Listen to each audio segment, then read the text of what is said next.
10-12 বছর, তখন আমার কাকা একটা রেডিও বিয়েতে দান পেয়েছিল। সেই রেডিওতে এই বাজনাটা আমি শুনি।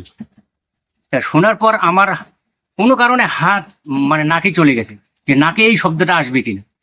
তখন আমি নাক দিয়ে এই শব্দটা আনার চেষ্টা করি। তো এই অবধি, এই বর্তমান আমার বয়স হচ্ছে 40, এই অবধি প্র্যাকটিস করতে করতে মানে গান আমি আস্তে আস্তে সুর ওঠাইতে পারছি।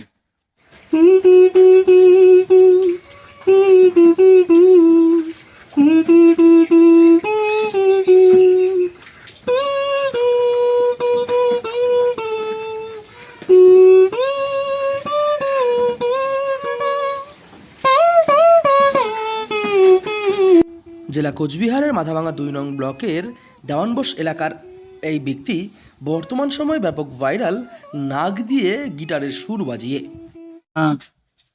6-7টা গান। 6-7টা গান। হুম। যারা শোনে তারা কিরকম বলে? হ্যাঁ, সবাই বলছে ভালো লাগে। ভালো লাগে। হ্যাঁ, ভালো লাগে। আশেপাশে এলাকার মানুষের বক্তব্য মতামত কি? আশেপাশেও বলছে জিনিসটা তো খুবই ভালো, এ তো মানে চমৎকার জিনিস। তাহলে জিনিসটা যদি সংবাদ মাধ্যমে যায়, তাহলে সেটা যদি মানুষ ভালো পায়, তাহলে অবশ্যই তোমার উন্নতি হবে। পরিবারের লোকের কত সহায়তা পাচ্ছেন? হ্যাঁ, পরিবারও বলছে যে ঠিক আছে, যদি উন্নতি হয় তুমি করো। ছোটবেলার বয়স থেকেই এই ব্যক্তির নাক দিয়ে গিটার বাজানোর এই প্রতিভা ধীরে ধীরে বর্তমান সময়ে আরও অনেকটাই বিকশিত হয়েছে।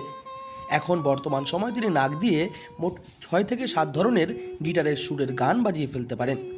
বর্তমান সময়ে একটি ভিডিও নেট দুনিয়ায় ব্যাপক ভাইরাল হয়েছে এই ব্যক্তির।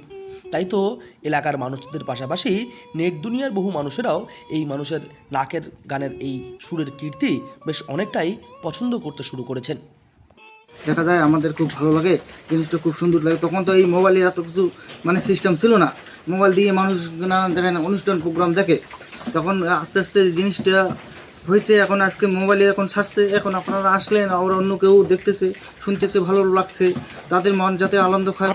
আপনাদের কি ইচ্ছে রয়েছে দাদা এই জিনিসটা নিয়ে ভবিষ্যৎ দিনে আরো এগিয়ে যাক? এখানে যেহেতু মানুষ ভালো পায়, আনন্দ পায়, মানুষের মন খুশি থেকে, এর থেকে মানুষ খুশি থাকবে, দাদারও মন ভালো থাকবে, মানুষকে যাতে আনন্দ দিতে পারে, এটাই হলে ভালো। আগামী দিনে তিনি তার এই প্রতিভাকে আরও অনেকটাই বিকশিত করে তুলবেন এবং আরও বহু মানুষের পছন্দের হয়ে উঠবেন বলে জানিয়েছেন এই ব্যক্তি। কোচবিহার থেকে সার্থক পণ্ডিতের রিপোর্ট, লোকাল 18 বাংলা।